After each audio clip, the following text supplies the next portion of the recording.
Yes, we were discussing about diode, and this is the circuit symbol of diode. This is anode and this is cathode, represented by K. So this side, this arrowhead is indicating P type and this line here is indicating N type, PN junction diode, right? So this diode has P type and N type. It has depletion region in between. All those details have been discussed. Now let us understand how this is acting like a switch. And we also discussed that it is used in two biases. One is forward bias if there is something like this. Now whenever I provide some voltage, it gets into forward bias, it acts like very less resistance. So in forward bias, diode has very less resistance and it almost acts like a short circuit.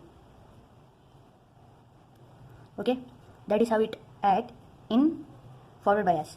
If I reverse its connections, either the diode connection or the supply connection, let's say this is some load or resistor, this gets into reverse bias.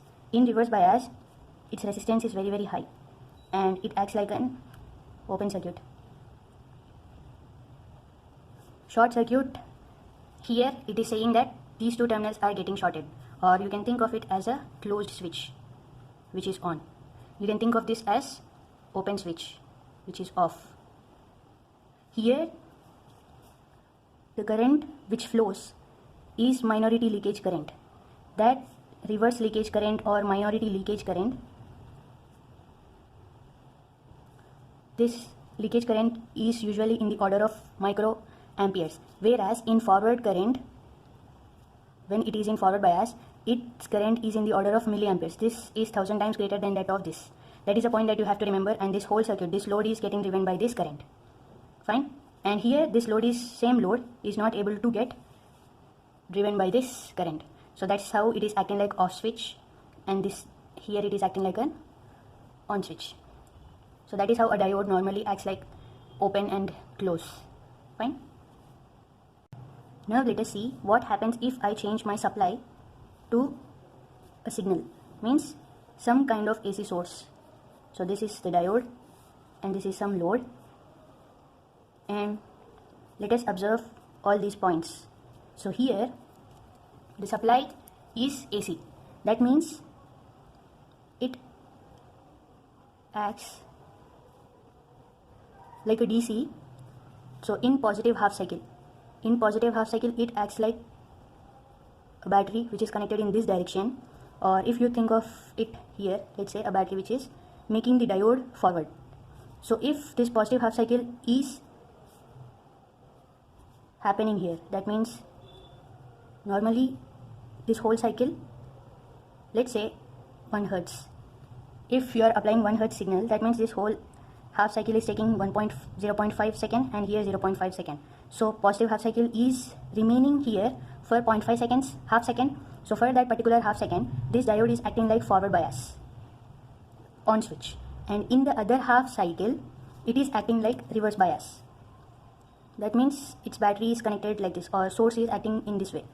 So first, when it is forward, it is going into positive and negative.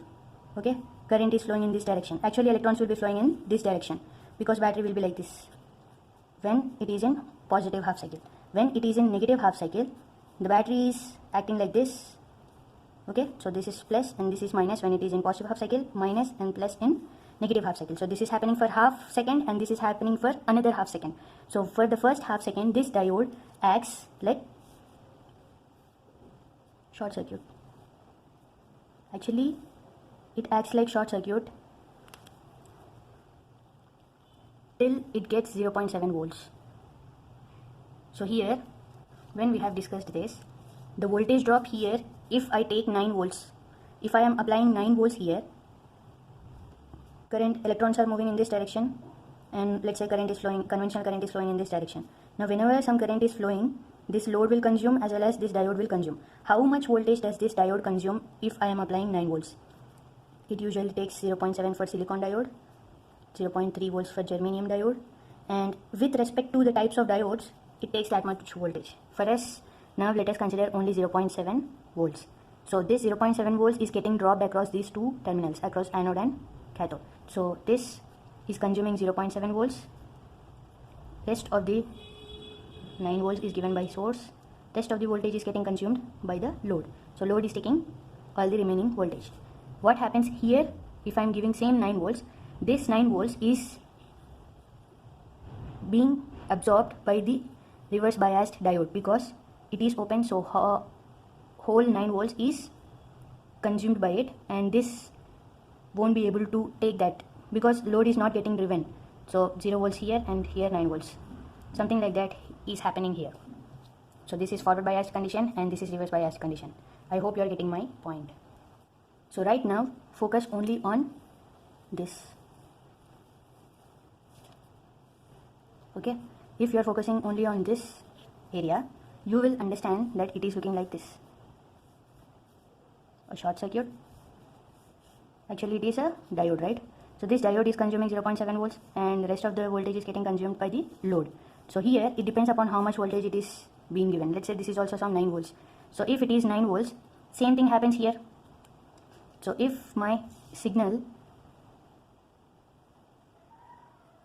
is some positive and 9 and negative 9 and this is 1 hertz. So for the first half second, this whole voltage till it is 0.7 volts, this dark portion is consumed by the diode and the shaded portion is consumed by the resistor. So shaded portion is getting dropped here, whereas the dark portion is getting dropped across the diode. That is what is happening here. What happens in the negative half cycle? Let us use another color. So if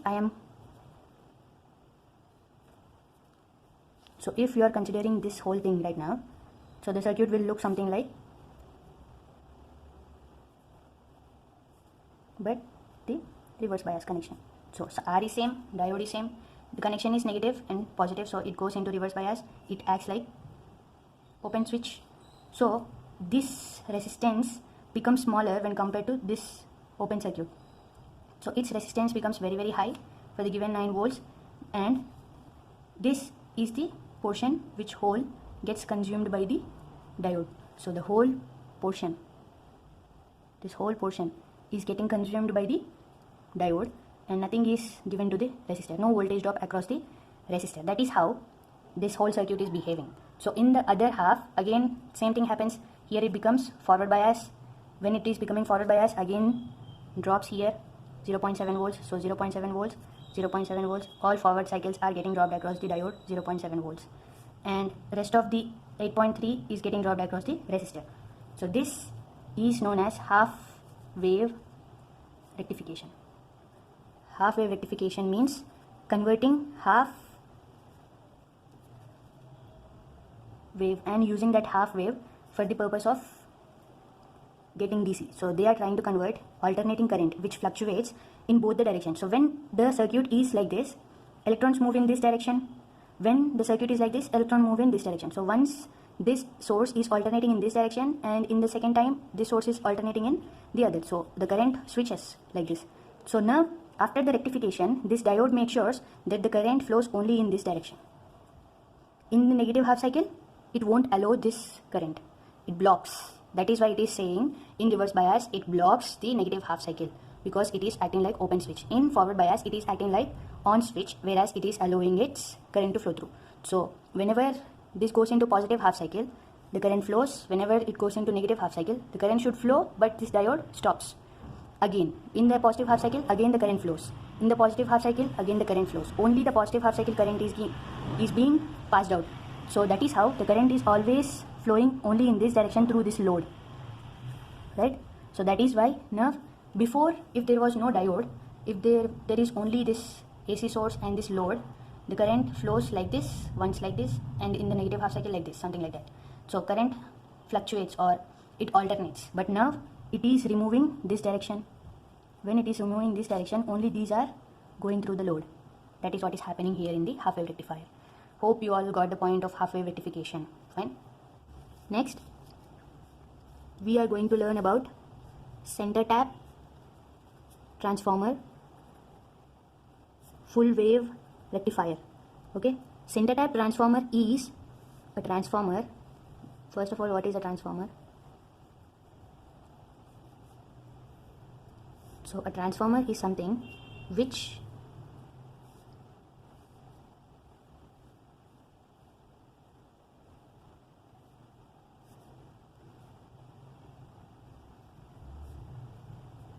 let's say I have given some supply here, then it further converts the voltage, so amplitude or voltage of that AC signal is either step up or step down. Step up means if I have some 230 volts here, step up is increasing the value of this voltage, step down is decreasing the value of this voltage. If I am stepping it down, that means the number of turns in the secondary, this is secondary winding is nothing but simple wire, copper wire. This is primary winding, this is the primary winding, this is the secondary winding, and this is the base on which that winding is done. So primary winding, this is also a wire. Primary winding is very very heavy, that means number of turns are more, so that it should be able to handle this 230 volts. Step down is something which is using very very less number when compared to this primary, so that it grabs only few amount of voltage through this induction whatever that is going on. So when 230 volts is getting passed through this, it creates a magnetic field, and that magnetic field cuts these wires, and then it in turn generates it. Without any physical contact, the energy is getting transferred from this winding to this winding. There is no electrical connection whatsoever. The only connection that is happening is through magnetism. So this works on the principle of mutual inductance. This is a transformer. This is how transformer works. The center tap is some special connection that is given between the secondary winding, making sure that this is exactly halved. If 230 volts is getting converted into 18 volts, let's say, so that 18 volts is getting converted into 9 volts and 9 volts, but the output is in such way that this is like this and this is like this. That means here this is positive 9, here this is negative 9, this is 0, here this is positive 9, here this is negative 9, here this is 0. But when it is positive, it becomes negative. When it is negative, it becomes positive. So when it is positive, it becomes negative. When it becomes positive, this becomes negative. And this is something which is 0. Okay, that is how the center tap acts. So these two are said to be in out of phase, 180 degrees. So when these two wires are acting like a positive terminal of the battery given here and negative terminal of the battery given here, these two are acting like a negative terminal of the battery given here and positive terminal of the battery given here. I think it is confusing. When it is acting like positive 9, this is acting like negative 9. When it is acting like negative 9, it is acting like positive 9. That's it. And this will be 0. So once it switches its terminal to positive 9 volts, at that time it will be negative 9 volts. When it switches to negative 9 volts, at that particular moment it will be positive 9 volts. So for this, I am connecting my diodes. This is diode 1 and this is diode 2. I am shorting these two terminals and I am trying to apply my load here. So this is my load or resistor. Okay, so whenever this positive 9 is applied, in this case it is becoming forward biased. When it is becoming forward biased, it takes only 0.7 volts drop. That means only this much. Okay, and when the same forward bias is happening, this is going into reverse bias. In reverse bias, it takes all 9 volts, right?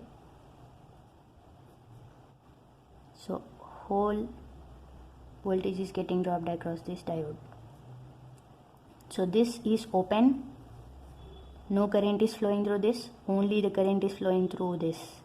So whatever current is flowing through this, 0.7 is being consumed by this diode and rest of the 8.3 is getting dropped here. That is because of this circuit. So that 8.3 is here across the resistor. Okay, fine. Now when it is going to shift its voltage, it is going into reverse bias and total 9 volts is being consumed by this. So that 9 volts will be dropped across this itself, and this is not allowing any current to flow through because it is in reverse bias. So there won't be any current flowing in this direction. then it becomes forward bias because it is for positive. It drops. The voltage across these two terminals is 0.7 volts and the rest of the voltage is going to load. So this is what we are getting here. Okay, that is how things are getting interesting in center tap. So it is using this transformer and converting the first positive, which is used by this, flown through this path and going through the load. The next is flown, or the past current is passing through this and going through this. So this is happening when this is positive, this is happening when this is positive. So this current is getting utilized, this current is getting utilized. So this is here and this is here. That's it. I hope that this is also clear. Here this is known as full wave rectifier because in the previous case it was getting only half waves, but here it is getting full waves. So this is coming from one diode, this is coming from another diode, two different pathways, but it is getting two waves. Here it was getting only half. If my cycle is completely this, it is getting only half, but here it is getting. So this wave is also getting utilized here in this case using the center tap transformer. That is why its name is center tap transformer. Center tap full wave rectifier. Normally they neglect using this transformer word. So center tap full wave rectifier is something which is working like this.